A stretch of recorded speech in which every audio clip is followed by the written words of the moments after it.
In this video, we ride from Medellín into the heart of Colombia's coffee region, climbing into the Andes, descending through fog, and testing just how well we can handle rain, gradients, and everything in between.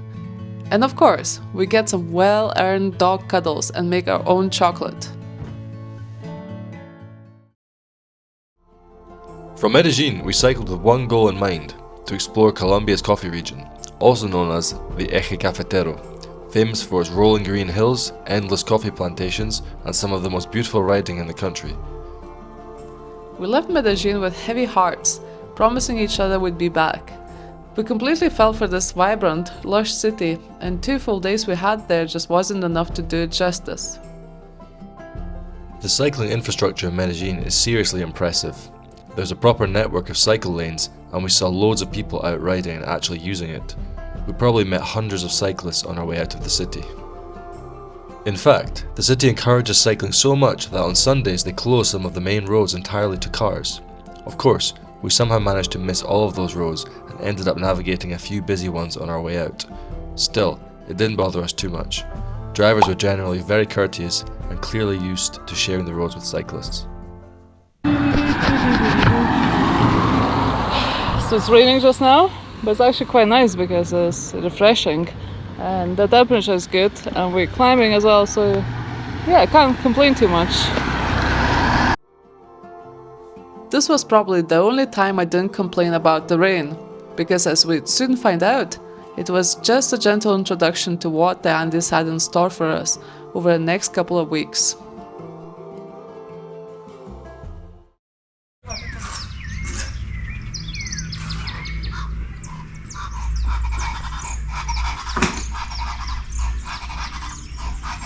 Checholak is in the tree going a bit crazy.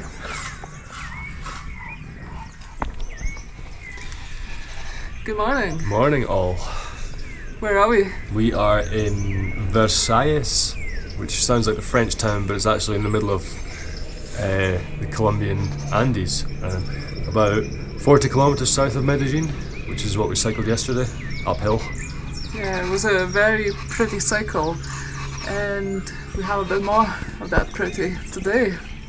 But we're going downhill, going about 2,400 meters downhill. Yeah. But it's actually cool here. It's like the first time of being actually cold and wearing a jumper since, well, for a long time. Yeah. So yeah, but we're going back down to 500 meters today. So it'll be hot again, imagine. But you're really stunning here. Just so green and lush, and yeah, it could be anywhere really. Like, it doesn't feel like we're in Colombia. No, definitely not. We're kind of intrigued because the area we're going to today was flooded last week, 10 days ago, so hopefully it's all okay now. It was completely underwater. Yeah, Google had lots of flood warnings when we checked before we left Cartagena, or like around Cartagena about a week or 2 ago, so hopefully it's alright. We've not heard anything about it and no one's warned us, so you would think that would be enough for us to go through, but you never know, so we'll have to wait and see.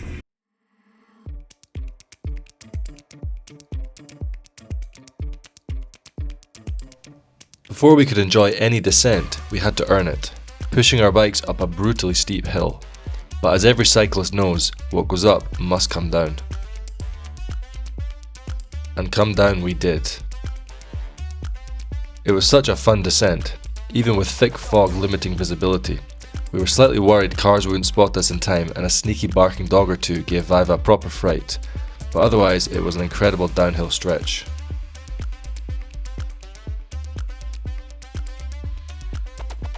We'd been a bit concerned about flooding, but luckily the roads were mostly clear, just a few small landslides here and there, with road workers already on it. Nothing too dramatic, yet. The next day, we met this cool little motorbike traveler. He looked adorable, but definitely not one to be messed with. As we climbed towards Manizales, the sky started to darken. More and more heavy clouds rolled in and thunder and lightning crept closer. Road workers told us the storm was heading towards Chinchina, so we chose to believe them because at that point optimism was all we had. Turns out they knew exactly what they were talking about, and we made it safely to our accommodation near Tinamú Birding Nature Reserve.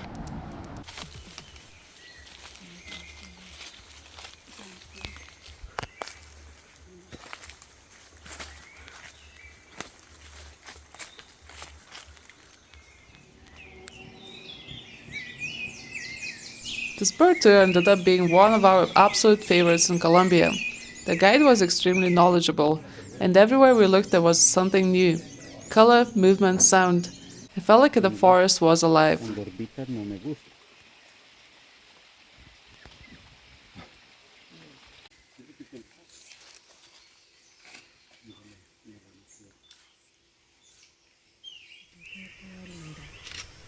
This cute golden colored mannequin even posed for us, clearly a natural in front of the camera.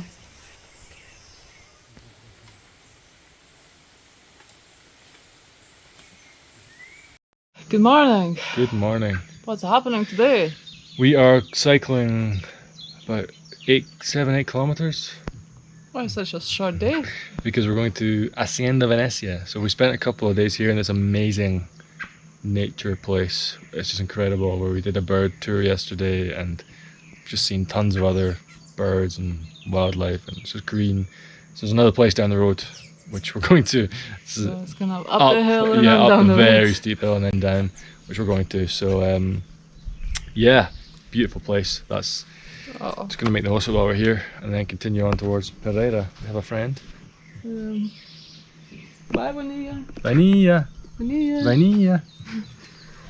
Oh, I'm gonna miss you. Sweet dog. She's such a sweetie. She came into the room last night and wouldn't leave, basically. So we just left her on the balcony, and then at 1 in the morning she was pawing on the door to get out. So But she slept until then. she did. Yeah, she's a very, very, very nice dog. So yeah, let's enjoy this place while we can. Saying goodbye to Vanilla, however, turned out to be more complicated than expected. She decided to follow us, and with the slow, steep climb ahead, we didn't exactly have the speed advantage to shake her off. She happily trotted ahead, making new friends and greeting familiar faces like she owned the road. At one point, a local policeman even stopped to offer her a lift home, but she politely declined and carried on leading the way.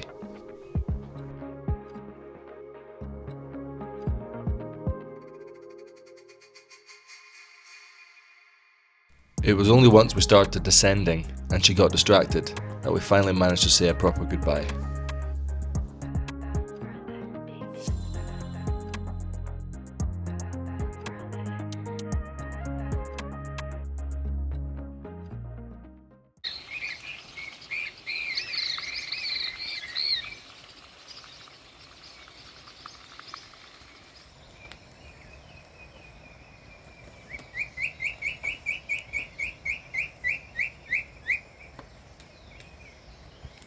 The next day, we spent wandering around what can only be described as paradise, Hacienda Venecia. We tasted their coffee, admired even more birds, and somehow ended up learning how to make chocolate. Not a bad rest day, all things considered. Chocolate. Chocolate. Chocolate. Pure chocolate.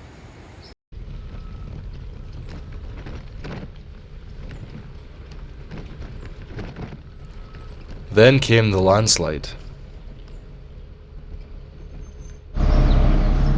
We have to wait because there's a landslide on the road and they're clearing it. We haven't seen much rain lately, but it does tend to rain at night, and I think it has affected quite a few regions.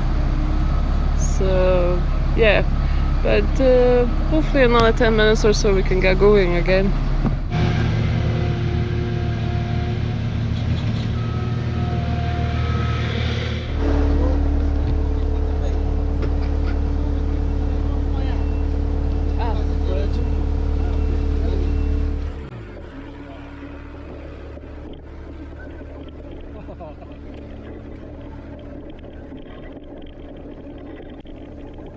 This wasn't your quickly cleared up by a shovel kind of situation. We had no choice but to cross it and end up completely covered in mud in the process. Bikes, shoes, legs, everything.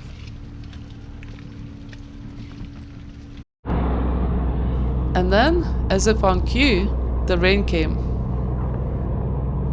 Good or bad luck, you decide, but it washed a lot of the mud away. The downside? With absolutely nowhere to hide, we got completely soaked. And this soaking, well, it was just the first of many for the rest of our time in Colombia. At that point, there was nothing left to do but embrace it. Sing, dance, and ride in the rain.